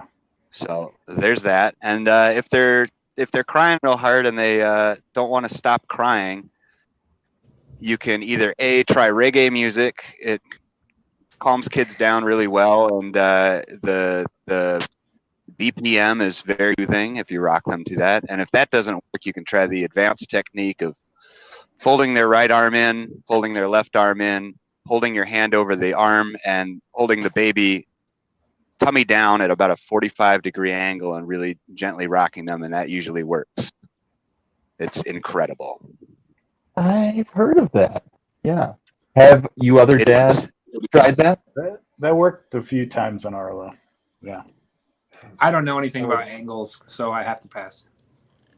I would just put Jude in his car seat and kind of just swing it around a little, like back and forth. There was like that times where I at couldn't get him to go to sleep, but he would always fall asleep in the car, so he would need to nap. So I would just go drive around the block for a little bit and like watch a show on my phone while he napped in the back seat. That sounds pretty nice. Going for a drive. I will say this. Just crack open a beer, kind of go around the neighborhood. In the car. No biggie. Yeah. Road signal. I will say this, that once you've seen a kid, like when your kid starts to crawl and they're starting to like try and figure out how to walk, you're like, there is no way in hell this monster is going to walk. Like, it is the most impossible, improbable, not likely thing ever. And then you see it happen, and like, we all walked as, babies, infants, toddlers, whatever. We've never like witnessed it with our own kid until you've witnessed it. But when you witness it, like, what was interesting to me is like the impossibility of that task, and then like running around and telling people, like, do you know that you've already achieved the most impossible task of your life? Like, you walk. Like, because when you look at a toddler, like when you look at an infant, there's no way this thing's gonna walk. They cannot coordinate. It is not possible. And so just remind yourself, whatever's coming, you've already learned how to walk. So you've already done the hardest thing in your life. And I hope one day you're looking at your kid and that makes you smile. You think about that. You're like, oh yeah, that seems impossible. That's what I have to say about that. Yeah, I like that. I like the idea that being a parent and seeing like a child go through every stage of growth gives an appreciation for simply what it is to be a human. Mm-hmm. Can hardly wait for Jude to learn the quadratic formula. It's just one of those big And steps. he'll be a human. Yeah. I hope Isla learns a trade. Skips that nonsense.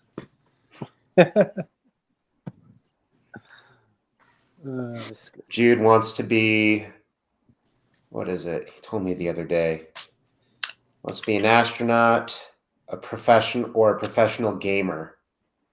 Ooh. 2 paths. You could be both. Right. you can be If you playing an wanted. astronaut game professionally. You could be You make more money what? than an astronaut. Exactly. Yeah. I'm gonna say, And you can speaking have of, dropped arches and bad eyesight or whatever. He could follow speaking my of path garbage and trucks, be a disappointment. More self-deprecating, sad dad jokes. Sorry. I just Well, thought there it was looked super fun to Better be. make sure the boy's not colorful.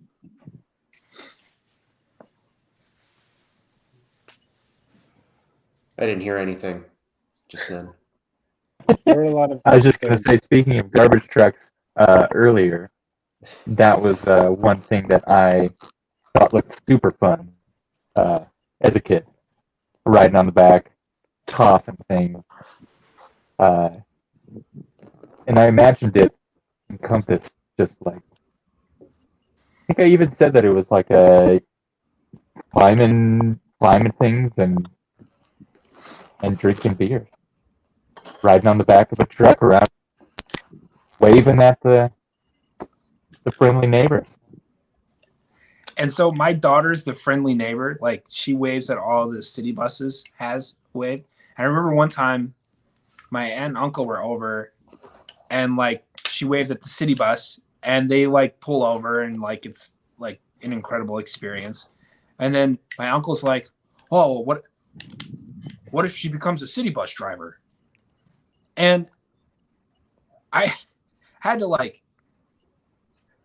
not say what I wanted to say. But what I wanted to say is because his daughters don't have driver's license and he is a grown fucking man and they're grown ass children and he drives them to work and they're like 25, 26, 27. It's like, well, she would have a driver's license. Like it would be great if she was like, She wouldn't probably has a you? CDL too, you know. Yeah, like oh my god, like you are professionally driving your children to work, and you're like, well, what if she becomes a city bus driver?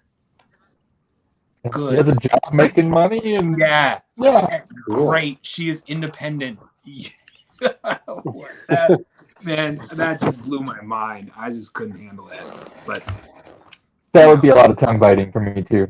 it was hard, man. It was so hard. Imagine if she didn't drive and I had to drive her everywhere. Oh, sorry. Yeah. Imagine you're a bus driver, bud. Yeah. Dads, I have got to sign off, but this was lovely talking with you all. I had a great time being on Hop the Cat Show. Thanks so And, much for being I love you here. all. Merry Christmas, Happy Holidays, Happy Hanukkah. Pete, I'm proud of you. Jamjar, good luck. You're going to be great. Thank you. Danny, nice to meet you. Nice to meet Skunky, you. drive safe. Call me sometime. Hop the Cat.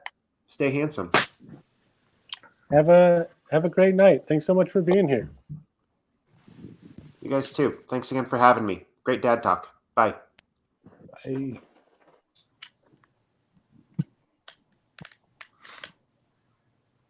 Cool. I feel like we are sort of maybe winding down a little bit. I do want to. We got two other little submissions of some dad things. The first one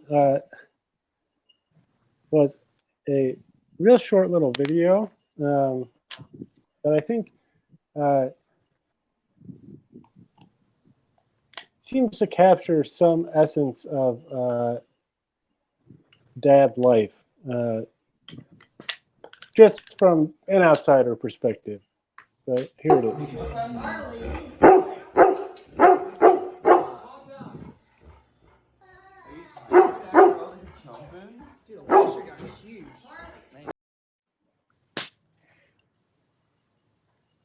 Just, I feel like it captures a complete chaos. You don't even know where to look, what you should be doing. Like, there's just so much going on all the time. Especially if you have animals, yes. And that dog was there before the kids. I can guarantee you that dog was the first child. Yeah, and it had something to say. Yeah. Yeah. That dog is pissed.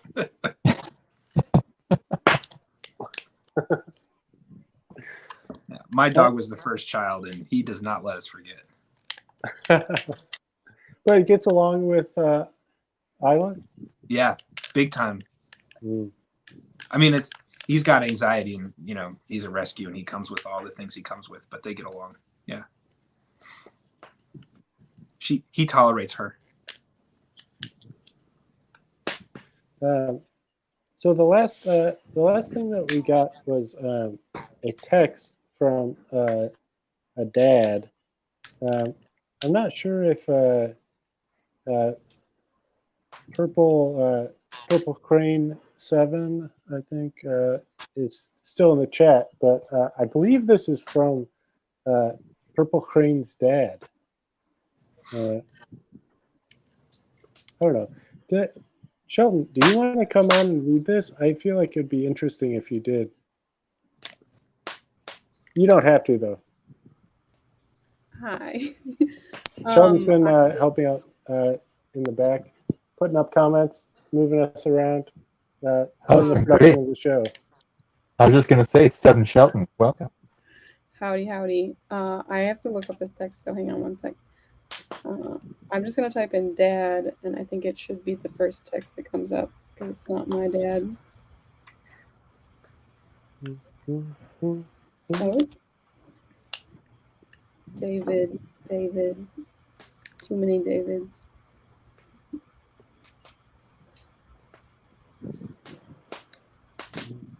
Too many All right. Daves. All right. So I texted a friend of the show, dad, hoping for a response, and this is the message that we got back. Thank you for thinking of me. Random thoughts. Your kids are always listening, even when they are ignoring or acting defiant, which means that every child goes through stages, but if you as a parent interact in a positive fashion, your children will grow up to be wonderful and kind adults. Be consistent. You don't have to treat your children the same. Let them know that they are important. Have long talks in the car. In parentheses, it says, harder for them to walk out. Close parentheses. Encourage them to expand their imagination. I am sure there are other tidbits. And that's from a dad named David that is a friend of the show. Very nice. It's been a pleasure hearing all of your dad comments today. Yeah, this really has been nice. I didn't really know what to expect, and especially Danny, just kind of jumping in. It's been a real pleasure to have you.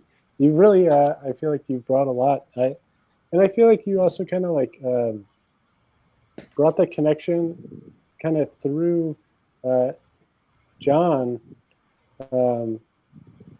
John having like a 9-year-old down to the 9-month-old. Like it was nice to have a dad in the middle, kind of. Yeah. No, I hope you know that I was sitting there in tears with that "be kind" comment, just like full on, like tears down the face. I'm so glad you guys couldn't see me. It means a lot. It was a really, that day when she did that. It was impactful, 100%. And just if I may, I mean, like, my daughter and I were supposed to fly to Newark, New Jersey in August, and our flights got canceled. We ended up in Chicago. They're like, if you can get to Chicago, we'll get you to Newark. So we go to Chicago. Wife drops off the car seat. We're going to catch this plane. Cancel the flight. My daughter and I get in a car at 10 o'clock. We get into a rental car, and we drive from Chicago. Exactly. Long talks in the car. We drive from Chicago to Newark. And when no tablets, no screens, no nothing.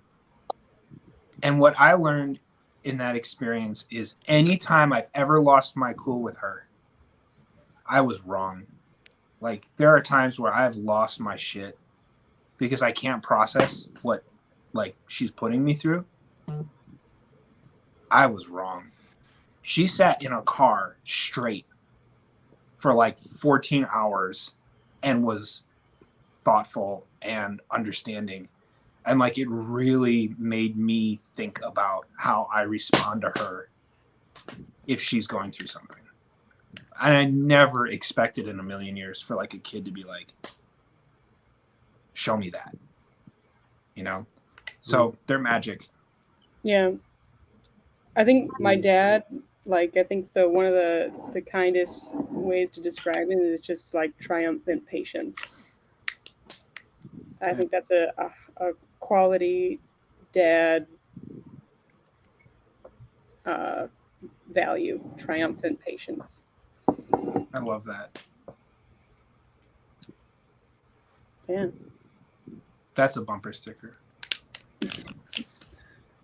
To clarify, that comment was earlier, I think. And I think it applied though. That was sweet. Any last dad words here as we're kind of wrapping up? Yeah, go. I was just gonna say, being in my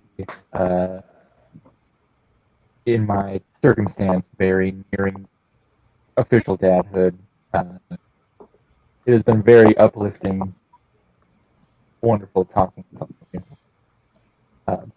You've all had, really interesting and funny perspectives, and have kind of shined a light on what, like, and was saying, the magic and what is awesome about being a father. This has just been great. We're excited for you, Jamjar. Mm-hmm. Welcome to the wonderful club of dads. Not that I can welcome you. I'm just welcoming you for the others. You're just standing outside, kind of. Yeah. I like to believe that I'm the doorman of the. Welcome in. I'm not in, but welcome in. I will say, Gatekeeper. as we got some like of those videos, and like the little things that kind of just came up about dads, like it was really striking to me. Like I just kind of got this sense of how there is kind of like this strange community of dads. Like, even though I don't think it's like a very like acknowledged thing all the time, but like dads are kind of like looking out for each other. And like they, like, I know, like, Danny, you've mentioned many times tonight that everyone's experience is totally different, and you really can't generalize in ways, but like that there is something about the experience of being a dad that is unique, and that you can be kind of looking out and helping each other through that experience. And it's been really cool to see that tonight, and it's really cool to see as people submitted things to this, like what that looked like. And I will say, this is the first time in 4 years that I've been able to like have this experience. Like, I've not, like, I'll take my daughter to school and there's dads, but it's all like posturing bullshit. Like, and you know, I don't have a community of dads that are like, this doesn't exist for me. So this is the first time I've been in a community of fathers that like, I don't know anybody and you don't know me, and like, we're just here talking about dad stuff. I didn't even know I was going to be on this call until like Chris was like, told me this afternoon, like, hey, there's this thing. And I'm like, you know what? I should really carve out some time and do that. That's cool. So I'm deeply appreciative for the opportunity. And I'm deeply thankful to be able to speak to everyone, all the dads here today. And Chris, who is like so important in my daughter's life. And I this has been something like I wish there was. Yeah, maybe I wouldn't have come on and said everyone's, experience is different. Had I had this experience before, I do feel like people try to shove recommendations or like opinions down your throat, and then they like try to be like, oh, when's your second kid? There's all these things that are like hyper annoying that happen around parenthood. Oh, you should definitely get on TikTok, man. No, I heard they're shutting it down, so I'm not even going to sign up. But I appreciate this forum was really fantastic, and it actually was really important for me to be here, and I thank you for that. Oh, I'm really really glad that you could make it. It's really been a pleasure to have you. We probably won't do another dad show for a long time.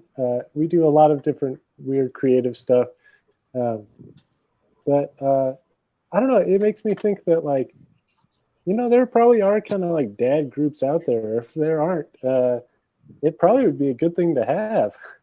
Yeah. Oh, 200%. Like my dad, like half of the friends, and also like I'm just saying this as someone who like I asked the question about making sure that the gifts that I have all the Christmas gifts behind me are like mostly for my nieces, but most of them are art supplies. When your kids go to preschool or dance class or something, there are other dads that are around the same age as you. And the way that my dad met his like closest friends is through my soccer practices and through my sister's dance classes and through my other sister's debate team or anything like that. Like, and sometimes it's as simple as like the fact that my dad would make a dumb joke and they would laugh. So And dad, I'm afraid to engage with them. Like I shit you not. I am like, I'm here. My daughter's taking dance. Whatever. This is what I'm here to do. It's weird for me. I don't know. I'm not comfortable in that. Which, if you know me, that would strike you as odd, but I just am not. Well, I think you did okay with the 3 dads that were here tonight. So. Yeah, it was a pleasure. I'm sure you'll do great next time you have to make awkward small talk with a dad. And I don't know. I believe in you. Trust me. Just like, and then maybe we'll have to have a second dad show where we just give advice on that. Yeah, I don't know. This does make me feel like having a second dad show, another check-in, because you'll have grown kids. Jamjar. No, you got. Oh my god. That'd be pretty wild. Yeah. Also, Jamjar, if we do a second dad show, I'm giving you like as just someone that is friends with people with kids, like you can pop in for like 5 minutes and then go because you will be tired. Like sure. Like. I'm gonna say, do you want to see more of my laundry room? I also do feel like we could pretty easily, we do a lot of like different little things on this show, have like different small segments and stuff. Like everything is kind of always welcome here. If you wanted to like come on and be like, here's this crazy thing that my daughter said earlier this week, and pop in for 5 minutes, and that would be very appreciated. Like that. This place is kind of for that. Yeah. Thank you. Love that.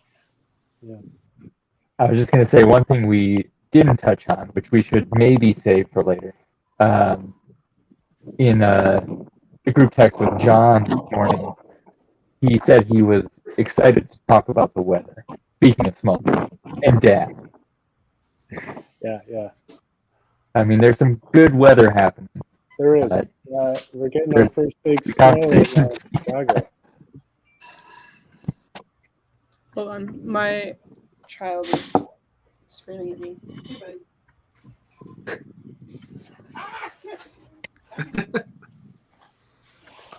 right. So, Gulliver's got to go to bed. now, ppdaddy, I know that you've kind of just been listening to this last part. I do want to say that I was thinking through this, like who is going to be on this show, and what I realized is that the reason that we oh, there goes Shelton. So we live together, or actually, I met you while you were living with John, and you guys were roommates for a little while, and then you moved into the house that I was living at, and then we moved out to Montana, didn't live in the same place, and then Jamjar moved in to your place when he moved out to Montana.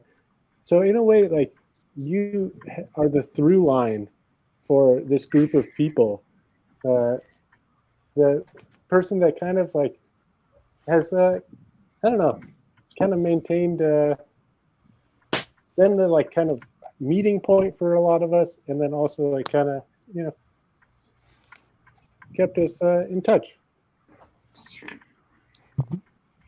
I wonder if like Danny moved into a house that across the street from where Pete was or something. Sorry, Pete Daddy. ppdaddy. Thank you. Yeah, there's got to be some kind of extra connection. Yeah. Who knows? But also, thanks so much for being here, ppdaddy. Oh, my pleasure. It was great.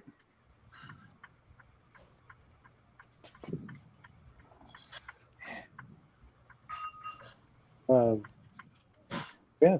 Well, I have a little outro song that I usually play here. So let me get my guitar. Guitar.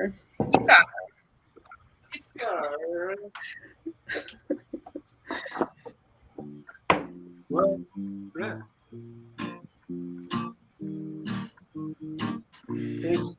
Thanks again to everyone who watched and commented too. I think this was the most we've ever had comments going in the chat, and some great questions. And yeah, if you want to check out for future shows, you can follow at Hot the Cat on most social media. Yeah. Also, next week we're going to be having a New Year's celebration, so join us for that if you want. And he's out. That was the hot. Oh, thank you all for coming down.